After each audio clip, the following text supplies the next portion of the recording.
Good morning, you're welcome to The Breakfast on PlusTV Africa. My name is Rome Paulson. And I am Nyamgul Agaji. So good to be here. It's so good to see you. It's been a minute. Yeah, it has been a minute. How much of a minute has it been? Over a week. I was out for a week. Okay, well, okay. Doing women business.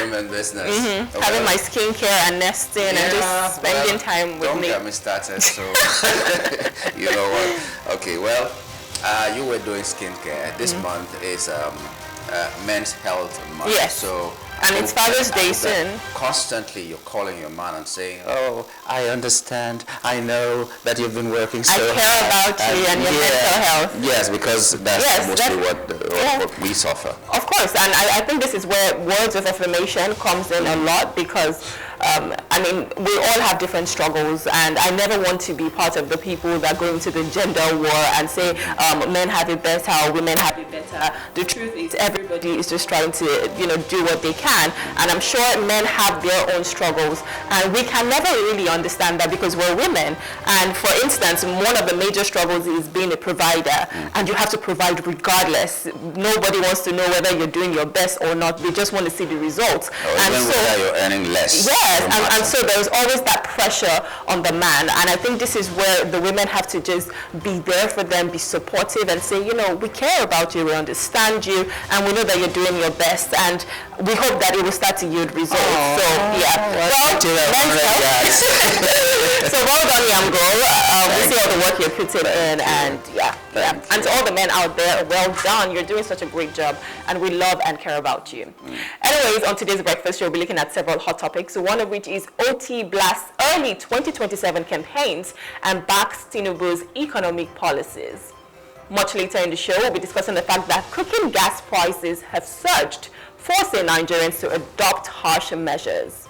We'll also be taking the global stories that made it to the front pages of our national dailies. And this first one says, Serap, the Socio-Economic Rights and Accountability Project, has called on President Bola Tinubu to immediately stop what it termed as a purported threat by the FCT Minister Ndume Wike to shut down 34 foreign embassies in Abuja over unpaid ground rents. In a post on X, Serap warned that such an action could violate international law and diplomatic conventions.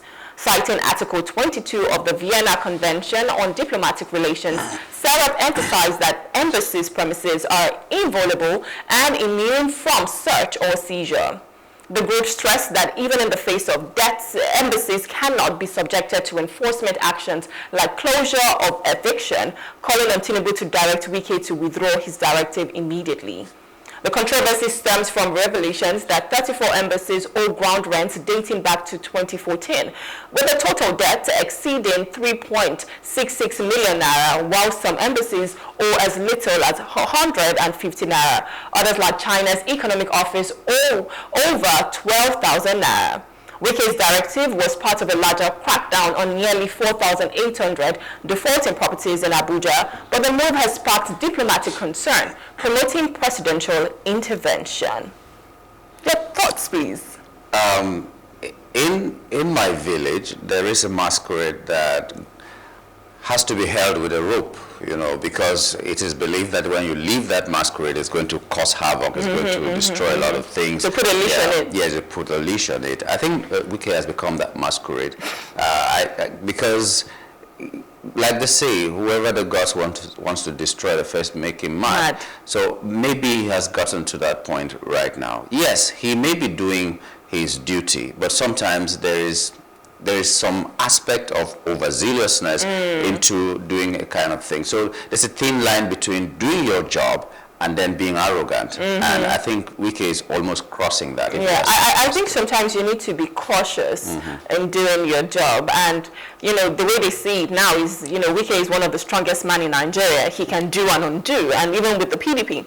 But now, even looking at, the ground rents, and it wasn't just that. I mean, was it the PDP headquarters, the secretariat exactly, also had this where the president had to intervene and say, okay, you have a week to pay the ground rents. And now we're seeing embassies also coming under that chop block, you know, in this case. And I think it's important that you should do your job, but you should be cautious about it. And that's where emotional intelligence comes in. Even in the little things that you're doing in doing your job, you should look at the embassies. And you don't want a situation whereby you're now having issues with China, you're having issues with Russia, you're having issues with all of these other countries. I'm sure, you know, even if you have a conversation with them, you write them a letter and say, okay, this is how much you're owing. Imagine some people are owing just about 150 naira. It's ridiculous. And if 12,000 naira. 12,000 naira. 12,000 for an embassy, and you want to do that. You want to it's embarrassing. It's embarrassing to see that someone who contested or wanted to be a vice president, and even though he didn't get it, someone who has been a governor, someone who is the FCT minister, has no idea of international law. That it has to be pointed out to him. Yes, it has to be pointed out to him by Amnesty International or Serap. Serap, yes. So I don't know what that is. It's embarrassing. So I think Wike, yes, do your work. Some people who are residents of Abuja are saying he's doing well. Yeah. He's trying his best, but don't overstep. That's it. He said, he made a statement the other time that he loves stepping on toes of big men. Just to show that he's strong and powerful. He loves it. I wonder how rascally that statement was. And nobody just looked at it and said anything about it. And he's going on doing what he feels like he wants to do. So long as you are not the president, you are his prey. He can deal with you anytime that he wants to. Right now, it seems like he's there is a vice president, but it might seem like he's the assistant. So assistant vice president. Yeah, assistant vice president or something. And yeah, I think do your job, but do it with caution. That's all I can say on this one.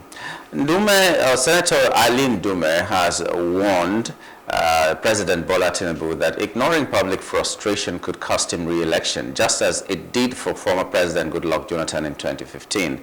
He noted that despite endorsements from governors, Jonathan lost because he was disconnected from grassroots realities, a pattern he sees repeating under Tinubu. Ndume stressed that political endorsements and internal party arrangements like remote automatic tickets won't be enough if economic hardship persists.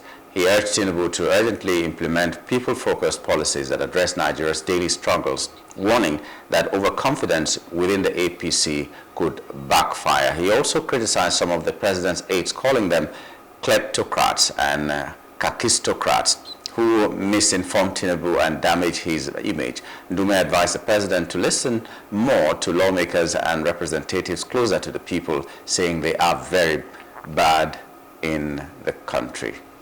Honestly, I think Ndume could not have said it better, because the honest truth is you're seeing so many defections. In fact, in one of our papers that we'll be discussing this morning, he says Hurricane Tinubu, because everybody is moving to APC, everybody is, you know, endorsing President Bola Ahmed Tinubu for 2027. And honestly, I think it's quite early for us to be talking 2027. We're just past the halfway mark of the first term. We haven't really seen so much that has, you know, come out of the policies that has been implemented by this government to say that Nigerians now have a better standard of living. And then you're already talking about 2027. That is 2 years from now.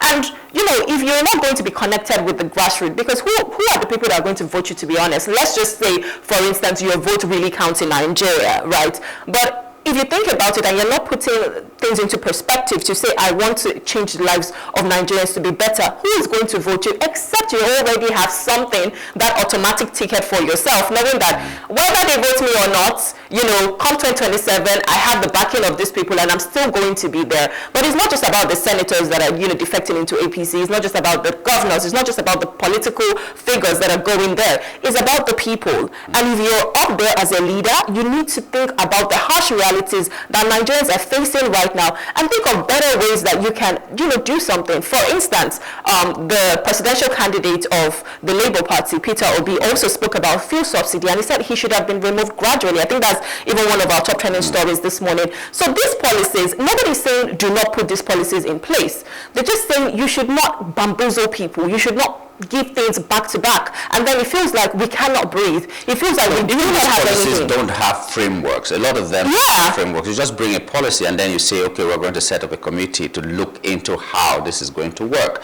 So why not do the groundwork before you bring out the policy? So then they come and find out that it's a trial and error, but the shame of it will not allow them to say, okay, let's eat our words and say this policy will not work. Let us go back to what we're doing. This is 20. Ndume said, he made a comment that I liked. He said, politicians may be defecting, but the people who are supposed to vote are not defecting. Because they are the ones that are facing the reality of whatever is happening. So endorsements, I wonder what hold he has on everybody. And that even when Ndume is saying he should listen to the representatives or the senators and House of Reps members, the National Assembly, because they are closer to the people. I don't know how many of those people will tell him the truth. When all of them are wearing a signature cap, all of them are endorsing whatever decisions he brings, even if those decisions are unconstitutional, are illegal and all that, they're doing it. To be honest, they don't face the same reality that Nigerians face.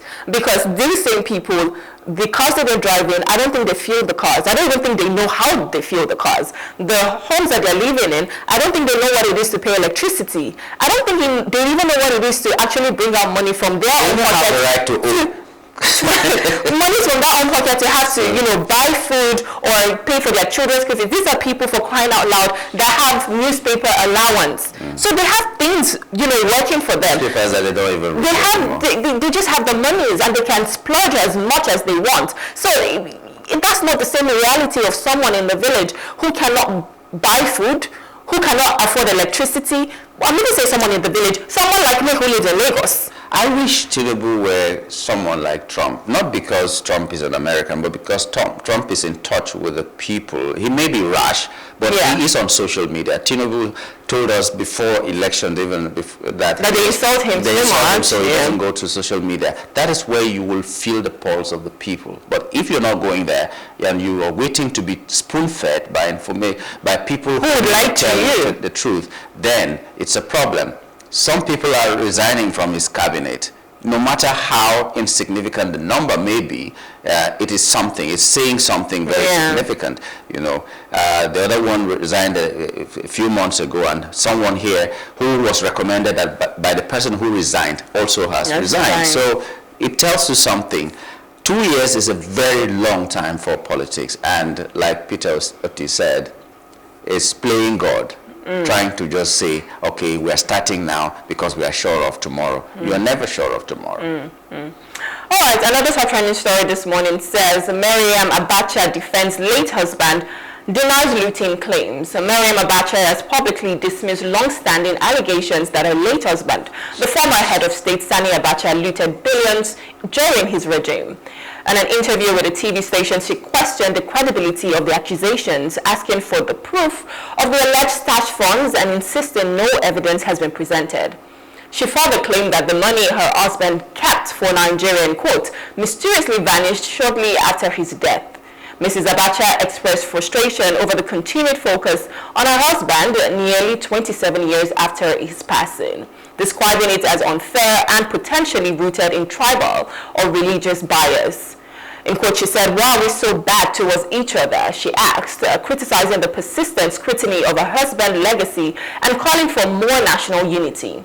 She also rebuked the media for what she termed as destructive coverage and defended her husband's economic record, citing improved foreign reserves and reduced external debt during his tenure. Concluding her remarks, she urged Nigerians to stop the wahala, in quote, and treat every citizen, regardless of status, with respect and dignity. Well, 27 years later, we hear that he kept the money for Nigeria. Yeah, well, it is very dangerous hearing one side of the story, and all these years we've been hearing one side of the story. I've always said, no matter how bad, he was bad in some cases. He was a dictator, yes, we know that, but a dictator for whose benefit? Because now that she has said something about money that the husband kept for Nigeria vanishing, we have stories of things like that. In fact, I know a chairman in my local government that when he finished his tenure, he left millions and millions. In those days, was it early 90s or so, he left millions in the coffers of the local government. Once the next local government chairman came, he said the treasury was empty and they had to start from a clean slate. So things like that happen in Nigeria. And some of the best leaders we've had are leaders that left the scene in a very bad manner, not just in Nigeria, because the external propaganda that came was so much, and our people fell for it. Libya had one of the best leaders, and Gaddafi, and then they brought propaganda from the West, and until he was eliminated, even when he volunteered to resign, if that is what it would take for peace to reign. But no, they wanted him dead, and they killed him. And some of the American top generals are now confessing that these things happen like that. Traore has faced more than 8 assassinations attempts, all sponsored by the West and all that. So sometimes when we hear things that happen, because Abacha's death may not have come from Nigeria, it may have come from outside and all that. So when you face that kind of persecution from the West, that means there was something you were doing. Right. Yes. Exactly. And I remember that it wasn't long after he made the statement that Nigeria is independent, so all these external influences from the West, enough is enough. After that statement, it didn't stay long, because he believed that Nigeria should not be dictated to by anybody else. And how many times did Abacha travel out of Nigeria? I'm not sure. He was here, he was here the entire time. Nigeria so I understand the money vanishing, and I think that always happens in Nigeria. For instance, you know, even with the EFCC, maybe they go into a place and then they tell you that this is the amount of money that they saw. How do you really know that that's the amount of money? But the person who kept that money cannot come and say, you're lying, I kept more money than that. So I can really see that happening, and that's just where corruption you know, really takes us. Like, you never know what has happened, you never know the billions that have been stashed away for, or in this case, keeping it for Nigeria. In this case, like, but there was a comment. Evidence. Yeah, so there was a comment, because I had to go on social media to like read what people are saying, and there was a comment by an Emperor_Mike1 who says, always make your own research and don't believe everything or whatever narrative the media pushes out in the public. The Nigerian government and media over the years has pushed the narrative that Abacha looted Nigeria's economy dry, but that wasn't the case at all. Nigeria was sanctioned by the USA, Britain and European Union during Abacha's military regime because he was accused of human rights abuses. So, to survive the sanctions, Abacha decided to create and fund different accounts in foreign countries where Nigerian governments can use to trade international undetected, since we were under economic sanctions.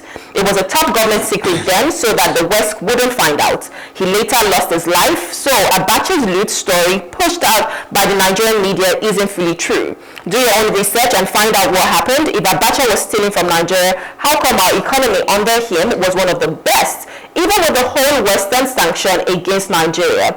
Watch interviews of people like Buba Galadima that worked under Abacha. So that was what Emperor_Mike once said. But then there were also diverse opinions, because somebody else was saying, you know, you guys think Abacha was this great guy who, you know, kept monies for us or whatever, but Abacha's death was something that everybody jubilated about. Everybody went into the streets when they found out that he was dead, because he was such a ruthless leader. So in this case, many people are saying so many different things, but if we're looking at, you know, the crux of the matter, money was being stashed abroad, and we always see Abacha as the, would I say, the godfather that from heaven, that sometimes you would just say, you know what, I want to release money for you, and then you just see that Nigeria has gotten a credit alert or something. But if we're really looking at it, then things were better. The economy was great. Things were. I don't know if he really kept the money. I don't know what his intentions were, or if he kept it for himself, if he kept it for Nigeria. But I think if other people have different evidences, they should come out to say, no, Maryam, you're lying. They cannot do that, but it's unfortunate how the media is always the ones that take the fall, you know. You know. So Abacha family knew what their father did. Some of the people who had opportunity to have this information that people should have known kept it to themselves, maybe because they were afraid of the government and all that. The media could only push what they could find because the government can hide information Of if they course. want to. So you research and you find only what they want you to find, and that is it, with the help of external influences. And then there was no social media in Abacha's time. So a lot of people saw what they saw, thought what they thought, and then pushed it out there. Yeah. So now that Maryam is talking, let the government dispute that by showing us evidences that she's lying. Until that is done, then she may just be telling the truth, and we've been bamboozled into believing something that we shouldn't have believed. Oh well. Our final top trending story this morning says Peter Obi backs subsidy removal, slams Tinubu'S approach as a hazard. Labour's Party 2023 presidential candidate Peter Obi has said he would have removed fuel subsidy and floated the naira if elected, but with a more structured and gradual plan. Speaking on Arise television, Obi maintained that while the policies are necessary, the Tinubu'S administration's implementation lacked organization and foresight. He described the subsidy system as riddled with criminality and corruption, but criticized the government for failing to channel the savings into vital sectors like education, health, and poverty reduction. Billions saved, he said, in court. Where is it? Obi asked, expressing concern over the absence of visible development outcomes. On the naira, Obi said he supported the floating currency, but emphasized that the need for increased local productivity, particularly in agriculture and manufacturing, before such move. He concluded that reforms are necessary but must be executed with clear planning and national benefit in mind. I agree, because for me, I just feel like it's a lot of policies at the same time, and gradual things. Because imagine buying fuel for 180 something naira, and then all of a sudden you have to buy it for 500 and something naira, and before you know it was 800, and then at some point it was over 1,000. It's now that we're seeing it, come down to about 880 something now. I think 885, 886, depends on where you're buying from. And there are reports that post-Eid it might come down to 800 naira, the 800 naira mark. But I think you need to even look at it with the minimum wage. People are just getting 70,000 naira a month as per the minimum wage, and how much of that can you pay for transportation? And then you still have to pay your rent, you still have to buy food, you still have to do a lot of things. So that's what the fuel subsidy has done. But even if they took out the fuel subsidy and we're seeing the monies, right? Because now they're giving it to they've increased the allocation to the state governments. But if you're saying, okay, we're saving this money and we're channeling it into education, or we're channeling it into healthcare or infrastructure or something, we would see that, but then you're still packing out these monies and giving it to these politicians who will still keep it for themselves. I'll tell you that they're packaging it for those things you've mentioned, but how? Earlier, no framework. They said they're going to be giving technical colleges, paying their students 45,000 naira in a month, and then the NEL fund or net fund, whatever the fund is there. Till now, students who need it are not having it, and people who have graduated are the ones getting it. So there was no framework. There's no proper monitoring and a lot of all those things. And then, unfortunately, there is no subsidy, but they're still spending money on subsidy that we're not seeing. I think it's a laziness in thinking on the part of government to just think about banning. You think something is wrong here, you ban it. You don't know how you can use that to your own advantage, because there are peculiar things that you experience as a nation, so use it to your own advantage. If you cannot do that, then you're lazy in your thinking. So you remove fuel subsidy, but now you know for a fact, maybe if you had data, for instance, you would know particularly or specifically the amount of fuel that we need in this country, and if you need to, pay only for that one, so that we will know that, okay, instead of bloating the figures and saying we need 1 billion liters a day, maybe we need only 100 million liters a day. And because they said a lot of people were smuggling it out of Nigeria. So it will not take you anything. So if you have to remove it, we know that, okay, this is how much I've removed. Remove the leakages, not the element of it. America till today in their budget has subsidy for fuel. So what are we talking about? And they're the ones advising us to remove it. Well, what do we know? Anyways, that's how much you can take on this segment right now. We'll go on a short break, we'll look at the weather report, and when we return, we'll review the papers, so please stay with us.